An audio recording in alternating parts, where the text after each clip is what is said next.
अक्षय तृतीया पर point wise हम चलेंगे। सबसे पहले माँ लक्ष्मी की कृपा पाने के लिए संजीव जी क्या करें, एक उपाय?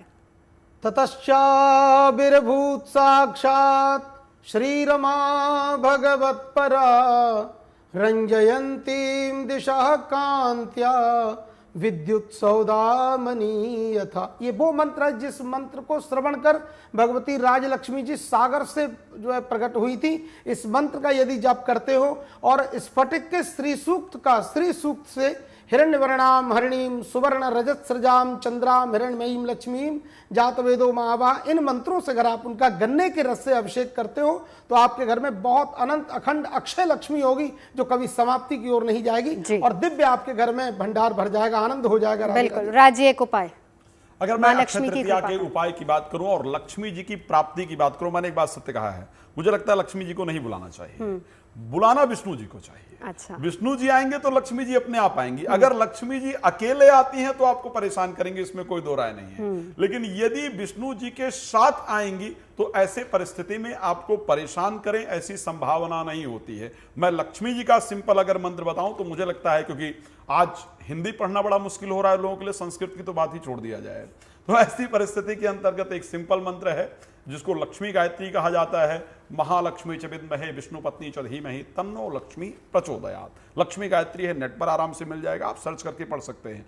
मेरे दृष्टि से श्री रामचरितमानस की बहुत सुंदर चौपाई है, आप सब लोग जानते हैं, मंगल भवन अमंगल हारी द्रवं सुदशरथ अजिर बिहारी। श्रद्धा से भगवान राम का स्मरण करते हुए इस चौपाई की आराधना कीजिए, इस चौपाई का पाठ कीजिए। भगवान राम भी आएंगे, विष्णु जी आएंगे और लक्ष्मी जी स्वयं। वान्या जी, माँ लक्ष्मी की कृपा पाने का एक मंत्र। जी नवजोत जी, मंत्र या फिर कोई उपाय? माँ लक्ष्मी की कृपा पाने के लिए ओम महालक्ष्मीयाय नमो नमः का आप जाप कर सकते हैं, ओम कुबेराय नमः का जाप कर सकते हैं, और 11 गोमती चक्र, 11 पीली कोड़ियाँ, 11 कमल गट्टे एक लाल कपड़े में आप आज के दिन माता लक्ष्मी के आगे रख दीजिए, उस पर हल्का सा कुमकुम लगा के, और कल इसे आप अपनी तिजोरी में रख लीजिए। और आप अपनी तिजोरी में एक शीशा भी जो है, आज के दिन तिजोरी के लिए शीशा जो है वो आप ज़रूर खरीद लें, तो आप देखेंगे आपकी लाइफ में आपके फाइनेंशियल इश्यूज काफ़ी रिजॉल्व हो रहे हैं। और एक लोटस का जो कमल का फूल होता है, कमल का पुष्प आज माता लक्ष्मी को चढ़ा दें और अपने हाथों से उनके लिए एक सफेद मिठाई जरूर बनाएं और उन्हें भोग लगाएं। डॉक्टर नीति? सर्वप्रथम तो लक्ष्मी का सम्मान करिए। यत्र तत्र नारीस्तु पूज्यन्ते रमन्ते तत्र देवता। स्त्री रूप आपके जीवन में, चाहे आपकी माँ के रूप में, आपकी बहन के रूप में, आपकी बिटिया के रूप में, आपकी कुलीग के रूप में कहीं भी आती है, उसका सम्मान करेंगे तो लक्ष्मी की कृपा बरसती रहेगी। लक्ष्मी की कितनी पूजा करें लेकिन लक्ष्मी का ग्रह, लक्ष्मी का सम्मान नहीं करेंगे तो लक्ष्मी आप पे कभी भी कृपावान नहीं रहेगी। दूसरी चीज़, लक्ष्मी श्री यंत्र की आज पूजा करें। अगर श्री यंत्र आप नहीं ले पा रहे हैं तो गूगल से आपको ईजिली आप उसको ड्रॉ कर सकते हैं, अपने हाथ से ड्रॉ करेंगे सफ़ेद कागज के ऊपर लाल पेन से, तो वो ज़्यादा फलदायी होगा। प्रेजेंट टेंस में हम सबको समृद्धि चाहिए, हम सबको रोग से मुक्ति चाहिए, हम सबको सुख शांति चाहिए। प्रेजेंट टेंस में उस पेपर के ऊपर लक्ष्मी का श्री यंत्र बनाइए लाल पेन से और लिखिए कि हे माँ लक्ष्मी, हे भगवान विष्णु, आज आपके श्री चरणों की कृपा से मेरे घर में धन धान्य लक्ष्मी सुख समृद्धि आरोग्यता बरस रही है, ऐसी बरसती रही। प्रेजेंट टेंस में आप उसको लिख के उसमें थोड़े से अक्षत रखिए, लाल रोली रखिए, थोड़े से आप 7 पीली कोड़ी रखिए और गोमती चक्र रख के उसको माँ के श्री चरणों में अर्पण करके, और रोज एक बीज मंत्र ओम श्री, मात्र बहुत सूक्ष्म मंत्र है, मानसिक जाप भी आप पूजा के समय करेंगे 108 बार, तो निश्चय रूप से स्थायी रूप से लक्ष्मी का आपके वास रहेगा। लेकिन बिना लक्ष्मी के सम्मान के वास कहीं बिल्कुल, लक्ष्मी का सम्मान जरूरी। अब चर्चा हमने कर ली कि क्या खरीदना है, क्या दान करना है, लेकिन एक सबसे बड़ा पॉइंट अभी भी रह गया। आप सभी से जानना चाहूंगी, क्या हेल्थ के बिना वेल्थ का कोई मूल्य है?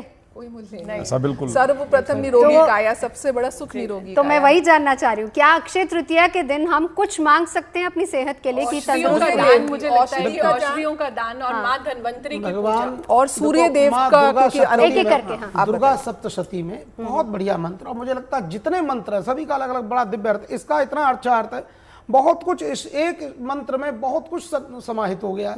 देहि सौभाग्य आरोग्यम देहि में परमम सुखम रूपम देहि जयम देहि यशो देहि दिशो जहि। ये बहुत ही दिव्य मंत्र है। देहि सौभाग्य आरोग्यम, सौभाग्य दीजिए, प्रेम सौहार्द दीजिए, आरोग्यता दीजिए, कभी रोग नहीं हो, और देही में परम परम सुख प्रदान करिए। क्या संसार में छूट गया, परम सुख में सब कुछ आ गया, पूरी सृष्टि आ गई, भगवान भी आ गए उसमें। देही में परम रूपम देही, रूप दीजिए, सौभाग्य दीजिए, स्वरूप दीजिए, ब्यूटी पार्लर नहीं जाना पड़े। बहुत लोग चक्कर लगाते रहते हैं।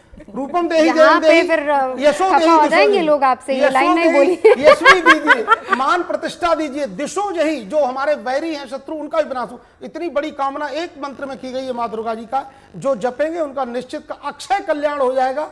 ये बड़ी जिम्मेदारी का बयान है जीएनटी के माध्यम से। बिल्कुल राज जी। देखिए, मैं दो चीजें, पहले तो नीति जी ने कहा कि उनको घर की लक्ष्मी का सम्मान कीजिए। मैं नीति जी को बताना चाहता हूं कि हमारे यहाँ सदैव लक्ष्मी का सम्मान रहा है। आप देखिए, नहीं, लेकिन वो उन्होंने सबके लिए राइट, रखा है हाँ, ना, मैं वही कह रहा हूँ, ऐसा नहीं है, हम इसको वो पर्टिकुलर नहीं कह अरे सकते। नहीं, मैं जस्ट एक बात बता रहा हूँ। देखिए, ताकत आप दुर्गा दिल जी पे के नहीं पास लीजिए है, इतना, ठीक है? आपके लिए नहीं बोला उन्होंने, सबके लिए उपाय बताया। हमें पता है आप सम्मान Incidents करते आ हैं। रहे हैं। सबके लिए। मैं बहुत सम्मान करता हूं और वाकई बहुत विद्वान हैं हम। मैं उसमें मैं एक बात बता रहा हूं कि हमारे यहाँ धन चाहिए तो लक्ष्मी जी, ताकत चाहिए तो दुर्गा जी, विद्या चाहिए तो सरस्वती जी, भगवान विष्णु भगवान शंकर के पास थोड़ी थोड़ी चीजें ही बची है। तो ऐसी परिस्थिति, खैर फिर भी अगर मैं आरोग्यता को लेकर के बात करूं, यश भागवत में बड़ा स्पष्टता के साथ कहा गया शास्त्र ने कि अर्थागमो नित्यम रोगिता, क्षमा चाहूंगा, हाँ, अर्थागमो नित्यम रोगिता च प्रिया च भार्या प्रियवादिनी च वैशिष्य पुत्रो अर्थकरी च विद्या खड जीव लोक सुखान राजन। इस संसार में 6 प्रकार के सुख हैं और उनमें से जो सबसे पहला सुख है वो शरीर की आरोग्यता है। मेरे दृष्टि से अक्षय तृतीया को क्या करना चाहिए, भगवान विष्णु को श्रद्धा पूर्वक गंगा जल ले जा करके उनके सामने रख करके और उसके साथ ओम नमो भगवते वासुदेवाय नमः मंत्र का जप करके उसको स्वयं पीना चाहिए, जिससे आपका अंदर का जो मनोरोग है वो भी दूर होगा और शारीरिक रोग तो दूर होगा ही। चलिए, इस अक्षय तृतीया आपको भी हो शुभ लाभ। बस इसी कामना के साथ आप तमाम खास मेहमान हमारे साथ जुड़े, चर्चा के लिए बहुत बहुत शुक्रिया।